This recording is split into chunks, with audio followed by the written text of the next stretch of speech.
ఇప్పుడు హైదరాబాద్ అంటే అద్దాల మేడలు, అందమైన భామలే కాదు, ఆకలి రాత్రులు కూడా ఉంటాయి, ఆకలి రాత్రులు కూడా అనే నగర జీవితాన్ని అధ్యయనం చేస్తూ అతడు కన్నీటి పూన వాళ్ళలో తడపగలడు, విషాద SMS లాంటి హెచ్చరికలు చేయగలడు, సమూహంలోంచి తప్పిపోతున్న మనల్ని సమూహాన్ని గుర్తుపట్టి చెప్పగలడు, ప్రేమను ప్రేమగానే చెబుతూ రాయాల్సినంత రాయకుండా జీవితం మీద కసి పెంచుకొని రాస్తున్నవాడు మిత్రుడు సలీం కందికొండ. ఉస్మానియా యూనివర్సిటీలో PG చేశాడు, MA తెలుగు, ప్రస్తుతం BEd చేస్తున్నాడు. తనని కొంత పరిచయం చేసుకొని కవిత్వం చదవాల్సిందిగా కోరుకుంటున్నాం. Good evening wonder. నేను సలీం కందికొండ. ముందుగా నా జన్మకు కారణమైన మా అమ్మా నాన్నలు మున్ని దస్తగిర్లకు ప్రణమిల్లుతూ, వాళ్ళ పాదాలకు ప్రణమిల్లుతూ, నాకు కవిత్వ భిక్ష పెట్టిన నా గురువులు కందుల ప్రేమ్ కుమార్ గారు, అలాగే రౌలపాటి సీతారాం గారికి వారి పాదాలకు ప్రణమిల్లుతూ, నేను ఈరోజు ఇక్కడ చదవడానికి అవకాశం ఇచ్చిన యాకూబ్ సార్కి, డాక్టర్ చంద్ర శివన్నకి, అలాగే మిత్రులకి, కవి సంగమానికి కృతజ్ఞతలు తెలియజేస్తున్నాను. ముందుగా నా కవిత్వ ప్రస్థానం స్కూల్లో ఉన్నప్పుడే చిన్న చిన్న కొటేషన్ లాగా రాసుకుని ఒక నోట్స్ మెయింటైన్ చేసుకుంటూ అట్లా రాసుకుంటున్న ప్రయాణంలో మా గురుగారు కందుల ప్రేమ్ కుమార్ గారిని మంచి సింగర్, గాయకుడు, రచకుడు, వాగ్గేయకారుడు. ఆయన ప్రతిరోజు లంచ్ బెల్లో పిల్లలందరూ ఫ్రెండ్స్తో కానీ టీచర్స్ అందరూ స్టాఫ్ రూమ్లో తింటే మేము వంటగది దగ్గర సారు నేను కూర్చొని 2 సంవత్సరాలు అలా కలిసి భోజనం చేశాం. ఆ టైంలోనే మేము ప్రతి ముద్దకి సాహిత్యాన్ని అద్దుకొని తిన్నామేమో, అందుకే ఈరోజు నేను ఇక్కడ నిలబడ్డాను. ప్రభావం నాకు ఇంటర్ తర్వాత డిగ్రీకి రావడం, డిగ్రీలో నేను సెకండ్ లాంగ్వేజ్గా ఇంటర్ డిగ్రీ హిందీ తీసుకున్నాను. ఆ సార్ నాకు ఫోన్ చేసి, సీతారాం సార్ ఉన్నారు, నువ్వు తెలుగు తీసుకో బాబు, బాగుంటుంది, అక్కడ సాహిత్య సముద్రం, అది నీకు అంతో ఎంతో కాస్త అభిరుచి ఉంది కాబట్టి నువ్వు తెలుగు తీసుకో అంటే సార్ క్లాస్ విన్నాను ఒకసారి, సీతారాం సార్ క్లాస్. తర్వాత హిందీ క్లాస్లోకి వెళ్ళలేదు. ఆ ప్రభావం, నేను కవిత్వం రాయడం, నేను చదవడం, నాకు ఉన్న ఇష్టాన్ని సార్ గుర్తించి డిగ్రీ కాలేజీల్లో జరిగే అనేక కవిత్వ పోటీలకు నన్ను పంపించడం ద్వారా యువతరంగం స్టేట్ లెవెల్లో నేను 2015లో స్టేట్ ఫస్ట్ ప్రైజ్ వచ్చింది నాకు. అదే తరుణంలో Mahabubnagar MVS degree and PG కాలేజ్లో పేర్లరాము అదే రోజు రాష్ట్ర స్థాయి పోటీలో నాకు పరిచయం అయ్యాడు. ఆ రోజు నుండి ఈ రోజు వరకు మేము రాస్తూ వస్తున్నాం. అలా వస్తున్న తరుణంలోనే ఈ కవిత్వాలు రాస్తూ, దాని తర్వాత ఉస్మానియా యూనివర్సిటీకి రావడం, MA తెలుగు చేయడం, ఒక సాహిత్య సముద్రంలో పడినట్టయింది. ఇక్కడ ఉండి అనేక సాహిత్య కార్యక్రమాలకు అటెండ్ అవుతూ అనేక మంది కవులు, రచయితలు పరిచయం కావడం, ఈ సాహిత్య వాతావరణం ఇలాగే రన్ అవ్వడం వల్ల నేను ఇక్కడ ఉన్నాను. మరొకసారి యాకూబ్ సార్కి, చందు శివన్నకి, నిజాం కాలేజ్కి, కవి సంగమానికి ధన్యవాదాలు తెలియజేస్తూ, ఇందాక వేణుగోపాల్ సార్ మంచిగా గుర్తు చేశారు. నాకు ఇంటర్లో ఉన్నప్పుడు బక్రీద్ పండుగ కానుకగా మా ప్రేమ్ కుమార్ సార్ బక్రీద్కి శ్రీశ్రీ మహాప్రస్థానాన్ని కానుకగా పంపించారు. అది చదివి నేను డిగ్రీలో కన్నీటి పులవన అనే ఒక కవిత్వం రాసుకున్నాను. దాన్ని నేను రాసి చదువుతుంటే సీతారాం సార్ని కలవడానికి వచ్చి బండారి రాజ్ కుమార్ అన్న, కాసుల రవికుమార్ అన్న వీళ్ళిద్దరు వచ్చి నన్ను చూసి, ఊరూరా కవి సంగమం అప్పుడే స్టార్ట్ చేస్తున్నారు, ఫస్ట్ ఊరూరా కవి సంగమం సిరీస్ నర్సంపేటలో అయింది, ఆ 10 మంది సెలెక్ట్ చేసిన కవుల్లో నేనొకడిని, అక్కడి నుండి కవి సంగమం పరిచయం అయింది, దాని నుండి ఇక్కడి వరకు ఈ ప్రయాణం కొనసాగుతుంది. ఆ రోజే ఇంతమంది కవుల్లో నాగిల రమేష్ సార్ అక్కడే పరిచయం, సూఫీ అన్న, ఇబ్రాహీం నిర్గున్ సార్, ఇట్లా యాకూబ్ సార్ని అదే రోజు ఫస్ట్ టైం చూడడం, చాలామంది పరిచయం అయిన తర్వాత అనేక మంది కవులు ఈ హైదరాబాద్ పరిచయం అయింది. ఇప్పుడు సార్ గుర్తు చేసినందుకైనా ఆ కవిత్వాన్ని మరొకసారి నేను చదువుకుంటున్నాను. నేను రాసిన కన్నీటి పులవన కవిత్వాన్ని చదువుతున్నాను. కన్నీటి పులవనలో ఎప్పుడైనా తడిశారా మీరు? నేనైతే తడిసి ముద్దయ్యాను, అంతేకాదు తడిసి తడిసి తుమ్మ ముద్దయ్యాను.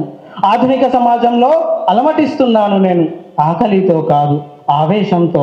ఆధునికత ఇది అనాగరికత, అర్థం కాని పరిస్థితి నేటి సమాజంలో. అంతులేని పేదరికం, అదుపులేని నిరుద్యోగం అబద్ధం కాదు, ఇది నిజం, నిజం, పచ్చి నిజం. ఇవన్నీ చూసి కన్నీటి పొలవనలో తడిశాను నేను, ఇప్పటికీ తడుస్తున్నాను నేను. దేశంలో రాక్షస రాజకీయాలు, నిర్లక్ష్య అధికారులు ఉన్నంతకాలం నేనే కాదు, మనమంతా కన్నీటి పొలవనలో తడవాల్సిందే, తనివి తీరా ఏడవాల్సిందే. ఈ దౌర్భాగ్య దేశాన్ని చూసి నేను సిగ్గుతో తలదించుకోనా లేక తల బాదుకోనా? ఇవన్నీ నన్ను కన్నీటి పొలవనలో తడిపాయి. మరి కన్నీటి పొలవనలో ఎప్పుడైనా తడిశారా మీరు?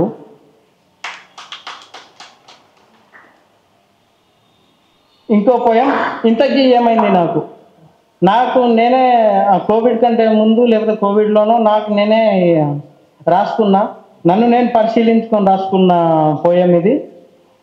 నాకు లాగానే కనిపిస్తూ చాలామందికి ఇది అన్వయించుకునే అవసరం కూడా ఉంది. ఇంతకీ ఏమైంది ఏమైందో ఈ మధ్య నాకు, ఉలుకు లేదు పలుకు లేదు, అప్పుడున్నంత చురుకుదనం ఇప్పుడు లేనే లేదు. ఎందుకో ఇదంతా అని ఆలోచిస్తూ అడుగు నీడలో నిజాన్ని వెతుక్కుంటూ నడుస్తున్నాను. నా ఆలోచన పరిజ్ఞానాన్ని ఉపయోగించి సాంకేతిక పరిజ్ఞానమే దీనికి కారణమని తెలుసుకున్నాను ఎట్టకేలకు. సెల్ ఫోన్ నా చేతిలో ఉన్నప్పటికీ దాని చేతిలో నేను ఆడుతున్నాను.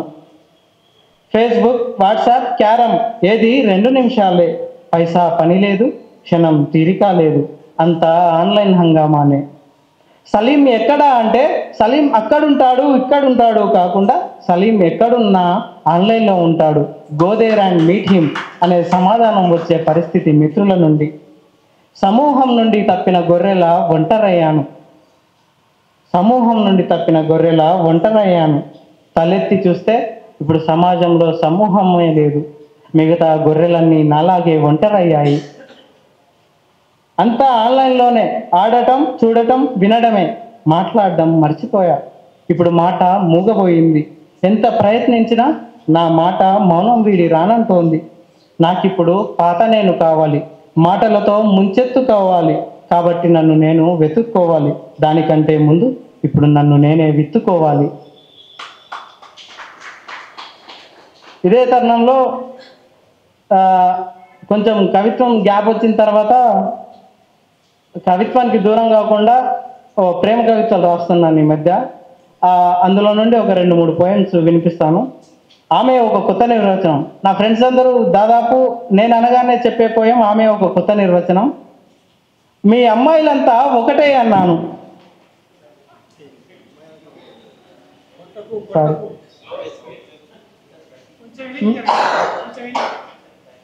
మీ అమ్మాయిలంతా ఒకటే అన్నాను. అందంగా నవ్వే ఆ ముఖంలోంచి 2 కళ్ళు నా వైపు కోపంగా చూశాయి. చివరాఖరికి చెయ్యి వదిలి వెళ్తావేమో భయంగా ఉందన్నాను. బంగారం, నేను మరో సలీంనిరా, మర్చిపోయావా? ఈ సమాధానంతో పరమానందంలో మునిగిపోయా. నన్ను వదిలేవు కదా అని ప్రేమగా నెమిరాను. ప్రాణం పోయినా అది మాత్రం జరగదు. ఈసారి సమాధానంతో పాటు కన్నీళ్లు కూడా రాలాయి. మనసు కుదురుపడక మళ్ళీ అడిగాను, అందరి అమ్మాయిలా నువ్వు కూడా నన్ను వదిలేసి వెళ్తావా అని. అందరితో నన్ను పోల్చకు, అందరిలాంటి అమ్మాయిని కాదని తనను తాను నిర్వచించుకుంది. పిచ్చి ప్రేమలో ఉన్న నేను ప్రేమ అధ్యాయంలో ఆమె ఒక కొత్త నిర్వచనం అనుకున్నాను. ఇప్పుడు కథ అడ్డం తిరిగింది. ఫ్యామిలీ ఎమోషనల్ తుఫానులో నా ప్రేమ గాలి గల్లంతయింది. ప్రేమ పుటలలో అందరి ప్రేమ ఒక నూతన అధ్యాయమే. ఓడిపోయిన వారి దారులు వేరువేరైనప్పటికీ ఫలితం మాత్రం ఒక్కటే, చేదు అనుభవం.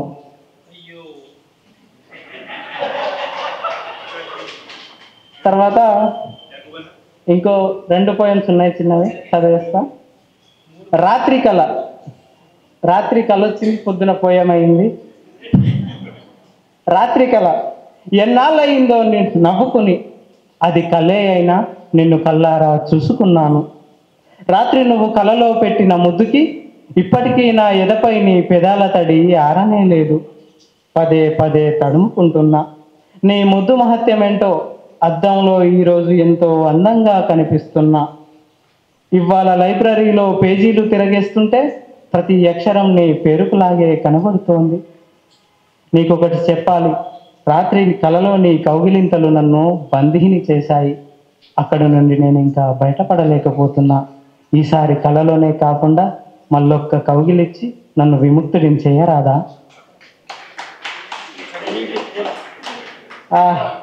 Last one. మా వర్షం కూడా పడుతుంది. ఇట్లానే నాగిల రమేష్ సార్ రవీంద్ర భారతిలో నల్లగొడిసె వన్నగాడు పుస్తకావిష్కరణ జరుగుతుంటే వర్షం పడుతుంది. అదే రోజు వెనకాల కూర్చొని పోయం రాసుకున్న రఫ్గా. దాన్ని ఇప్పుడు ఆ వర్షాన్ని ప్రేమకు ఒక ఇది చేస్తూ రాసుకున్న పోయం. ఇప్పుడు కూడా వర్షం పడడం బాగుంది.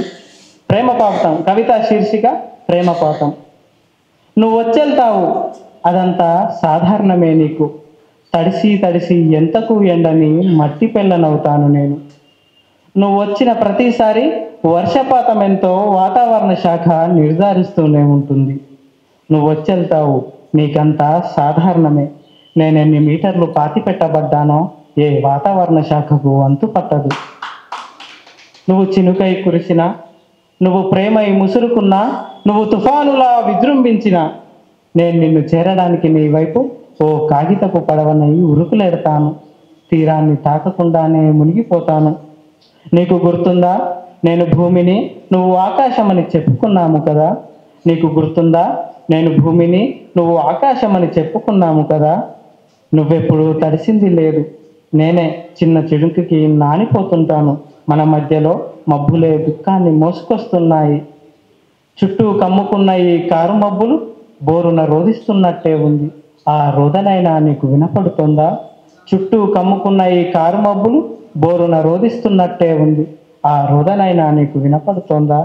నీ ప్రేమ మీద ఒట్టు, నీ ప్రేమ మీద ఒట్టు. ఈ మబ్బులు మోసుకొచ్చిందంతా నువ్వు మిగిల్చిన దుఃఖమే.